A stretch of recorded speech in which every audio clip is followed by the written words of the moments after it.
the next announcement that we have is more of an update about the great things that the ministry center, that are happening in our ministry center.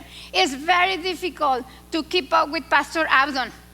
I mean, he's on Speedy Gonzalez, really speed right now. And it's awesome if you see him during the week. There is always a new story that just encourage our hearts and allowed us to know God is putting us there for the right reason, and he has a specific agenda in our lives to be able to serve him in that place. So I'm going to invite Pastor Abdon just to update us on that ministry.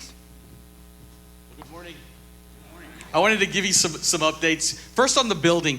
You know, the walls are already up, and the floors are being prepped for tinting. We've got the phone, internet, AV, and security systems. They're already starting to work on those. The furniture's being secured, and the outside work is already starting, as you can see some of the pictures that are going on.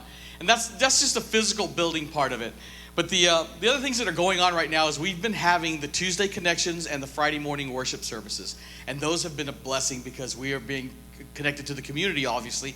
But what's happening is the community is getting very, very excited about what's going on and what's about to happen. They're always asking questions, and the ones that aren't asking us directly are asking the bus drivers. And the bus drivers are coming over and saying, "Hey, we're getting a lot of questions about what's going on here and what's happening," and we're telling them, "Can you give me more?" So we've got some flyers and we're talking to them about it, and they're sharing that information. They're kind of our evangelists for this thing. So it's an awesome time to have those bus drivers sharing what's going to be happening at the ministry center. The other thing that's happening is we've had prayer services for quite some time. We lift up people in prayer, and the prayers are becoming more and more personal.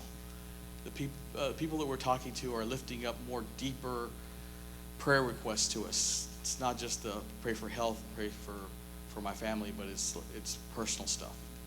And that means they're starting to see us more as a church, and more as their church, and people that can pray for them and lift them up. One of the things that's been happening at the ministry center since day one is that we've been seeing doors opening in the area of education.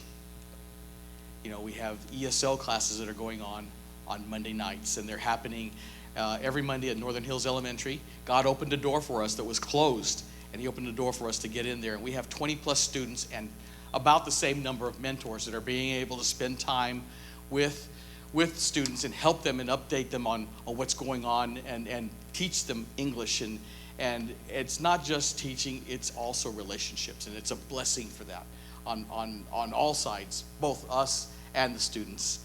You know, we have projects going on in the local schools, and there's been a lot of different openings that Northeast ISD has shared with us, has allowed us to get in and do things at the local schools, and that's been an awesome blessing. We also have a partnership with Northeast ISD Adult Education, which is why we were able to get into one of the schools. But also they're going to be working with us in offering additional ESL classes, GED classes, citizenship classes, and life skill classes, and those are all because of the doors that God continues to open. And they're not just doors, they are gates, as Pastor Lupina says. They just opens.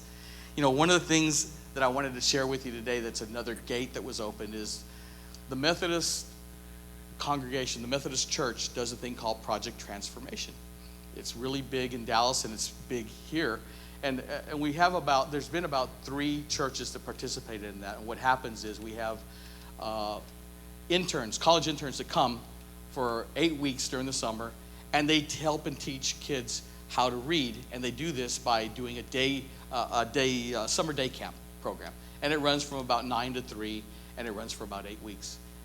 And it had been three locations, and now they've added the ministry center. And so it is now a blessing that we are now going to be participating in that.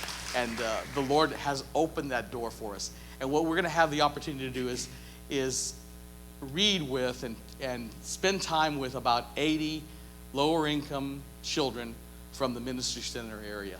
And the interns are going to be doing that, running that program, but they're going to need volunteers. And volunteers will come from all over the city, but Northern Hills gets the first chance to volunteer. So we're going to have information coming out about how you can participate in the one-on-one reading, maybe helping with meals. And the meals are provided by the food bank, but we'll have people that need help with that. There's going to be arts and crafts opportunities. music opportunities, theater, and of course there's Bible study and worship that we're going to be doing because we are a church and we're going to be reaching the world. And we have an opportunity then to meet and build relationships with the parents of those children. And it's just a blessing to be given that opportunity, and God opened that door for us.